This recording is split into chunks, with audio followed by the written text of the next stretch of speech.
All these people coming out to criticize Tinubu now, they all supported Tinubu. They all supported Tinubu during his campaign then. Especially this man, Adewale, what's his name again? Adebayo.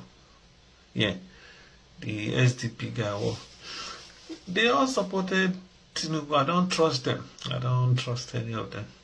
But there's something he said. There's one thing I agree with him about Buhari. He said Buhari was not even a president of Nigeria. He didn't have any clue. He was the president of another planet. Buhari had an agenda, and his agenda was not to govern Nigeria. His agenda was different from what you were talking about. That guy had a hidden agenda. He was a very dangerous man, and he didn't have any clue. He knew that, and people around him knew that he didn't have any clue of governance. So, like what he said, he was the president of another planet, not not Nigeria. The guy was clueless. Buhari was clueless. Buhari caused majority of this problem we have today. He damaged Nigeria, very clueless human being. But anyway, all of them supported Tinubu because Tinubu is the Yoruba. This Adewale talking now. They all supported Tinubu. Now you are talking. What do you want? What do you want? What do you expect? I beg, all of you should just go and sit down. Just wasting your time. Anyway, listen to what he has to say. So these are the three reasons why I think that we have not had a president as dangerous as President Tinubu. We've had poorly performing presidents. We've had incompetent presidents. We have presidents that were just not up to the task. But we've not had one that is what the Italian will call capo di tutti, the captain of them all, who is now coming to say, I will carry the entire government into a singularity. I will now make it about myself. And the government will be appropriating my own personal empire.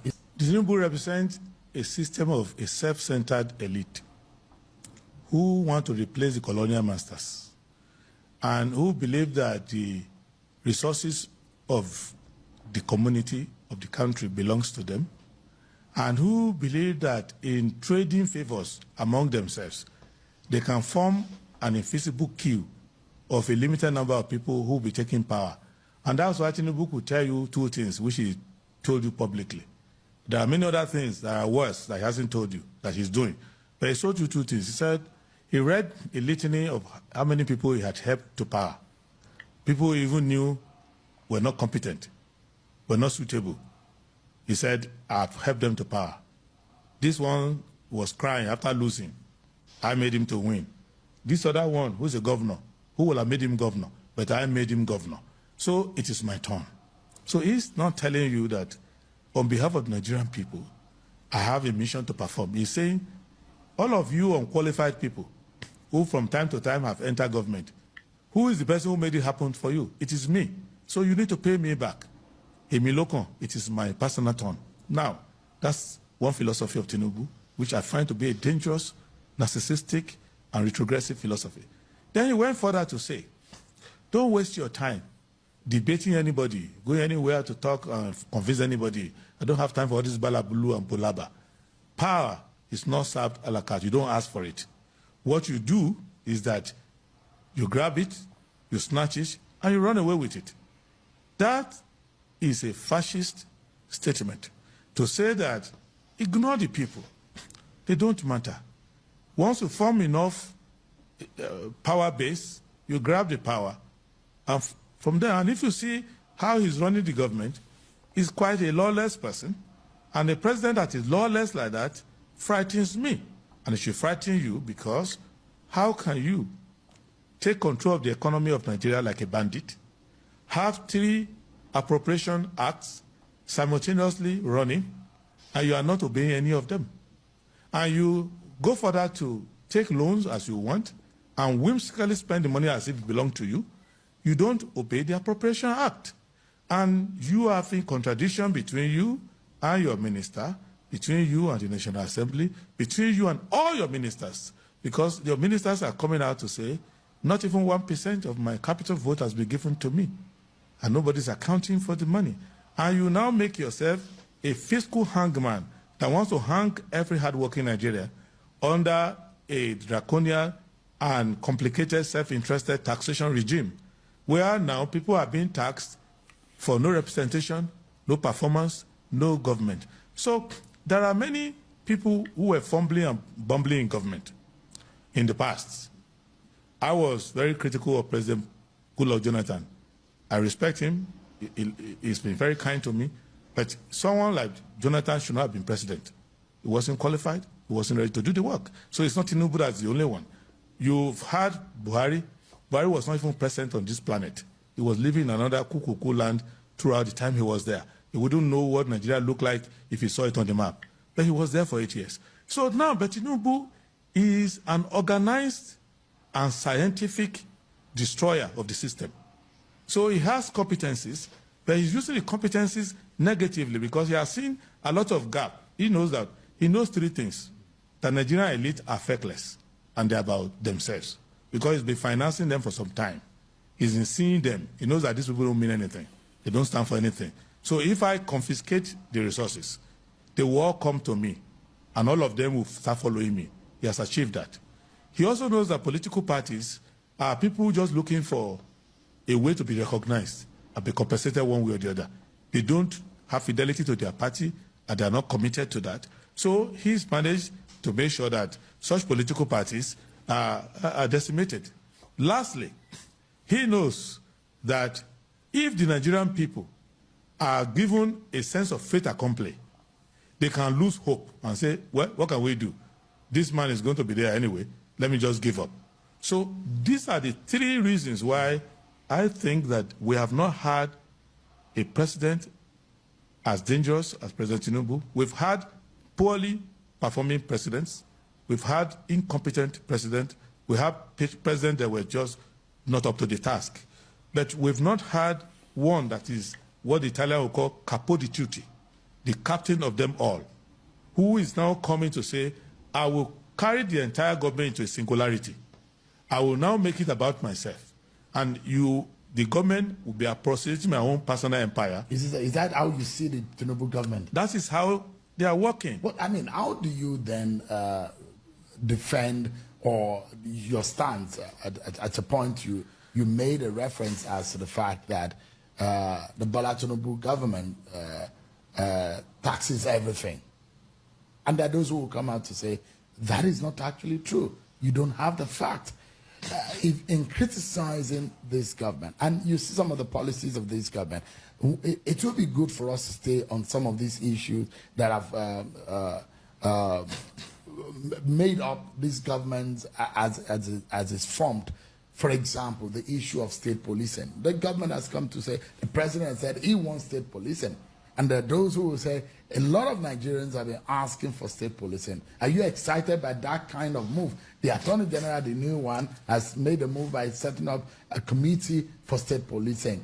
All these is in a bid to solving our security problem. Do you appreciate that effort, for example? All window dressing. First, let's start with taxation. If you don't join me to raise this alarm, a time is coming when Bola Ahmed Tinubu will be taxing the oxygen you breathe, because it's taxing everything that you need to survive. It's taxing everything that is happening. There's no sector. You can tell me a sector and I will tell you what he's doing there. So it's taxing everybody to smithereens. There are those who would disagree. And someone like Taiwo Yedele has said, give me one additional tax that Tinubu had introduced. Taiwo Yedele is looking for a job. No, just remember. And he can't say anything. And for example, the argument of the proponents of this new tax regime is to the fact that it's people-oriented. It's the poor-oriented tax regime that will allow the poor to pay less in taxation and allow those who earn more to pay. What they are saying, how then do you say Tinubu is taxing? What they are saying to you is that the best way to be a barber is to barb your hair only one time, which is to behead you, to cut your head. If your head is gone, your hair will not grow anymore. That's what they are saying. You see, what they are doing is regressive and is dishonest. You pay taxes on everything you need to survive. Even private schools that are meant to complement the failure of expansion of access to public schools are being taxed. There is nothing that promotes your well-being and welfare that is not taxed. What they are saying to you is this, that we will make you so poor that you'll be below our tax bracket.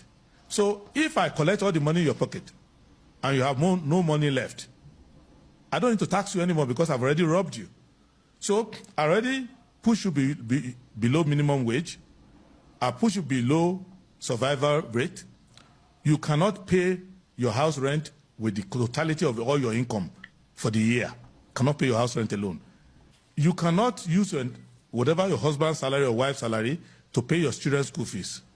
You cannot survive. Your child, who is already 16 years old, is now already a debtor to Tinubu because he's being given a student loan to attend a school that has no laboratory, whose lecturer is on strike, and the session is not on, but the loan continues to count. So, and at the end of the day, they continue to push inflation into the economy while rigging the inflation figures. At the bottom line is that even if they wanted to tax you, you already have debt. There's nothing to tax you about. So what they are now doing is tax the people who can employ you. So those people also will not employ you anymore because the small businesses are now in the hook. Taxes are rising. Cost of business, costs are rising because power cost is rising. The amount you bought fuel last month is not the amount you're buying now. The amount you bought it last week is not the amount you're buying it now. And everything, a bag of cement, which I used to buy for 600 naira, is now 11,000 plus. So iron rod, don't do it anymore. So go on and go on and go on. Then your food is costing you more. Of course, there's a temporary lull in the increment in food pricing. They are selling that as food price coming down. So they're just lying to you. The highest cost in this government is the cost of truth. Because truth has become so expensive that nobody can afford to say it. And what I'm bringing out in all of this is that President Tinubu is a present danger to this democracy. And the earlier the people of Nigeria realize that and come out en masse in the next election and vote not only him out, empty the National Assembly. Let us start afresh. Vote if you say, I don't like Tinubu, but I like the senator representing me, then you are confused. Because the senator is not representing you. So you want a revolutionary election? You want an election that empties the plate. Let those who are in National Assembly now come and be outside. So like Trump said, empty the swamp. Yes. Drain the swamp. Yeah, in this place, you drain the swamp. You also wash the swamp clean and then put concrete on top of the swamp so that nobody goes to that swamp anymore. And then you can start building because there are many challenges. As I'm interviewing you now, not less than 10,000 children have been born in Nigeria. And they need water, they need electricity, they need housing, they need education, no investment in that. So you spend your time papering over the problems of the president. President is good at politics. He has A1 in politics. By hiding the F9 he has in governance. So, and I'm focusing on the F9 he has in government. There are some areas of government that President Tinubu doesn't have F9. He has absence, doesn't even show up. So now those are the areas I want Nigerians to focus on. But he's entitled to his politics of survival. He's entitled to make friends. He's entitled to say, I will not solve Nigerian insecurity problem, but I will make friends with the Americans and hire lobbyists to help me, my wife, and my government, so that they can exonerate me and not Maduro me. So it is his right. But it's my right to point to the fact that we didn't elect him to come and re-elect himself. We elected him to come and serve. And he said, use only one metric, don't go far. He said, if he could not guarantee electricity, nobody should vote for him again. He said it with his own mouth. Twice in this interview, he has failed. Power cut, power cut. And as we are doing this interview now, we are running on a diesel generator. So on that basis alone, Tinubu, 2027 should be bye-bye Tinubu. Not only should we not vote for him, he should leave the government, and he should go to an island somewhere and go and relax for some time. When he comes back to Nigeria after 8 years, you will see what an SDP government can look like. He can become a tourist to Nigeria. Why